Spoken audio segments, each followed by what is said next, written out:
जय सिया राम दोस्तों, मेरे चैनल में आप लोगों का बहुत बहुत स्वागत है।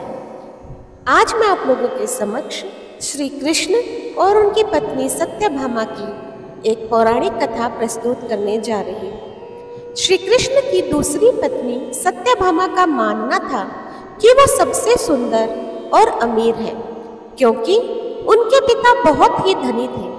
सत्यभामा के पास हर तरह के आभूषण और रत्न थे, इसलिए सत्यभामा में घमंड था, जो उनकी सबसे बड़ी समस्या थी।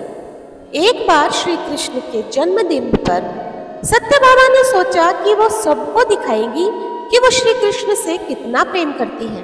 तो उसने तय किया कि वो श्री कृष्ण के वजन जितना सोना शहर के लोगों में बांटेंगी, जिसे तुलाभार प्रथा के नाम से जाना जाता है। दरअसल यह प्रथा उस समय मंदिरों में होती थी।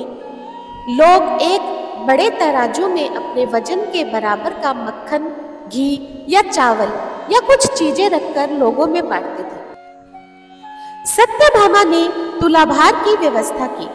लोग बहुत प्रभावित हुए, लेकिन श्री कृष्ण पर इन बातों का कोई असर नहीं हुआ और वे जाकर तराजू की एक तरफ जाकर बैठ गए।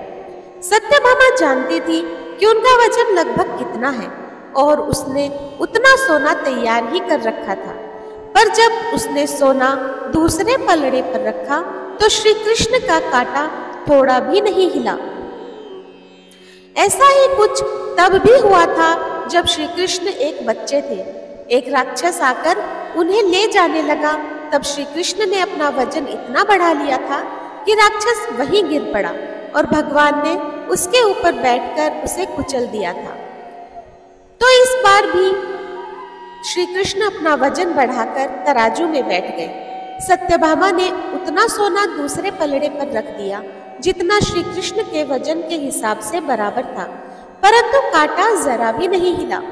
तब तक शहर के सभी लोग ये घटना देखने के लिए आ गए थे। उसके बाद सत्यभामा ने अपने नौकरों से वो सभी गहने मंगवाए जो उसके पास रखे थे। एक के बाद एक वो सभी गहने डालती जा रही थी और सोच रही थी कि काम हो जाएगा, पर कुछ नहीं हुआ। तब उसने वो सब कुछ भी रख दिया जो उसके पास था, पर पलड़ा जरा भी नहीं हिला।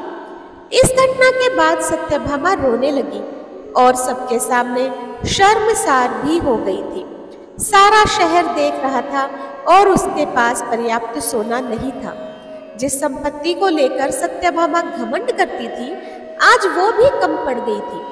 उसे समझ में नहीं आ रहा था कि हो क्या रहा है और वो क्या करे। तब उसने रुक्मणी जी की ओर देखा, जिससे वो बहुत ही घृणा करती थी। उसने रुक्मणी जी से पूछा, अब मैं क्या करूं, क्योंकि ये बात सिर्फ मेरे लिए ही नहीं पर तुम्हारे और हम सबके लिए भी बहुत शर्मनाक है। तब रुक्मणी जी बाहर गई और तुलसी के पौधे के 3 पत्ते उठाकर लाई। जैसे ही तुलसी के वे पत्ते उसने तराजू के दूसरे पलड़े पर रखे, श्री कृष्ण का पलड़ा तुरंत ही ऊपर आ गया। इस तरह सत्यभामा को अपनी गलती का एहसास हुआ। तो दोस्तों, आपको यह पौराणिक कथा कैसी लगी मुझे कमेंट बॉक्स में ज़रूर बताइएगा और ज़्यादा से ज़्यादा मेरे चैनल को लाइक, शेयर और सब्सक्राइब कीजिए। धन्यवाद।